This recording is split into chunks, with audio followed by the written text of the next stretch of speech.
அனைவருக்கும் வணக்கமா. இன்னைக்கு நம்ம ஒரு நல்ல பதிவு தான் பார்க்க போகிறோம். அதாவது உங்களுக்கு நீங்கள் இந்த தலைப்பை பார்த்தோன்னே தெரிஞ்சிருக்கும். திருமணம் உடனே நடக்கணும், நல்ல வேலை கிடைக்கல, குழந்தை பாக்கியம் இல்லை, அதுபோக வீட்டில் பணப்பிரச்சனை இருந்துகிட்ருக்குது, நகையே தங்க மாட்டேங்குது வீட்டில். இந்த மாதிரி எந்த பிரச்சனையாக இருந்தாலும் இந்த விளக்கை நீங்கள் தினந்தோறும் ஏற்றிட்டு வரும்போது உங்களுக்கு நல்ல பலன் கிடைக்கும். அப்படிங்கிறதுக்காக தான் இந்த பதிவு. அதாவது மருதாணி இலை அப்படின்னு சொல்லும் போதே அதை நம்ம கையில் வைக்கும்போது நல்ல சிவப்பாக இருக்கும். அதுபோல தான் பார்க்கறதுக்கே அழகாக இருக்கும். அதே போல தான் நம்மளுடைய வாழ்க்கையும். இந்த இலை வச்சு நம்ம விளக்கு ஏற்றணும் அப்படின்னா நம்மளுடைய வாழ்க்கை பிரகாசமாக இருக்கும். அதோடு மட்டும் இல்லாமல் மருதாணி இலை அப்படின்னு சொன்னாவே அது மகாலட்சுமிக்கு ரொம்பவே ஒரு பிடிச்சமான பொருள்.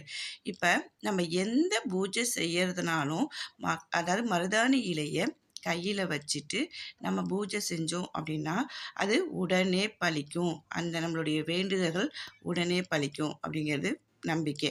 இதே போல் நீங்களும் கையில் மருதாணி இலையை வச்சுக்கிட்டு நீங்கள் இந்த விளக்கு ஏற்றினாலும், இல்லை எங்களுக்கு அந்தளவுக்கு மருதாணி கிடைக்கலமா, கொஞ்சம் தான் கிடைச்சிது அப்படின்னாலும் ஒன்றும் பிரச்சனை இல்லை. நீங்கள் இந்த இலையை வச்சு விளக்கேற்றுங்க.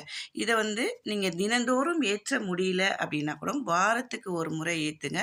அப்படி இல்லைம்மா எங்களுக்கு மாதம் தான் ஏற்ற முடியும், சரியான இலை கிடைக்கல அப்படின்னாலும் பரவாயில்ல.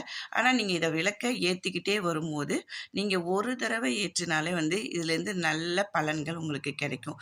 ரொம்ப எளிமையான பரிகாரம் தான். ஒரு பித்தளை தட்டு எடுத்துக்கங்க. நம்ம பூஜை பண்ணுவோம் பார்த்தீங்களா, அந்த மாதிரி பித்தளை தட்டை எடுத்து சுத்தம் பண்ணி வச்சுட்டு அதில் மஞ்சள் குங்குமம் எல்லாம் சுற்றி வச்சுருங்க. வச்சுட்டு மருதாணி இலையை பறித்து அந்த தட்டில் ஃபுல்லாக நிரப்பிடுங்க.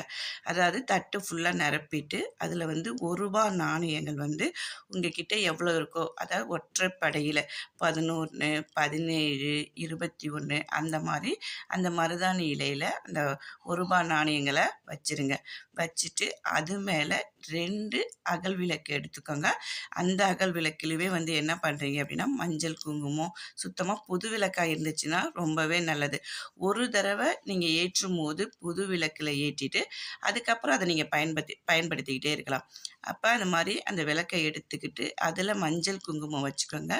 அதில் நெய் விட்டுக்கோங்க. ஏன்னா எண்ணெய் வேண்டாம், இந்த தீபம் ஏற்றத்துக்கு நெய் விட்டுக்கோங்க. 2 விளக்கிலையும் நெய் விட்டுக்கிட்டு 2 திரி போட்டுக்கோங்க. ஒவ்வொரு விளக்கிலையும் 2 திரி போட்டுட்டு உங்களுடைய வேண்டுதல் என்னவா இருக்குதோ, அதாவது திருமண தடை, வேலை கிடைக்கல, குழந்தை பாக்கியம் இல்லை, பணப்பிரச்சனை, நகை பிரச்சனை, வச்ச நகை மீட்க முடியல அப்படின்னு எந்த பிரச்சனையாக இருந்தாலும் இந்த தீபத்தை நீங்கள் வாரத்துக்கு ஒரு முறை, அதாவது வெள்ளிக்கிழமை உங்களுக்கு எப்போ டைம் இருக்கோ அந்த மாதிரி ஏற்றிக்கங்க. இல்லைம்மா எங்களுக்கு 15 நாளைக்கு ஒரு தடவை இருக்குனாலும் பரவாயில்ல, இல்லை ஒரு மாதத்துக்கு ஒரு தடவை இந்த விளக்கை ஏற்றினாலும் பரவாயில்ல.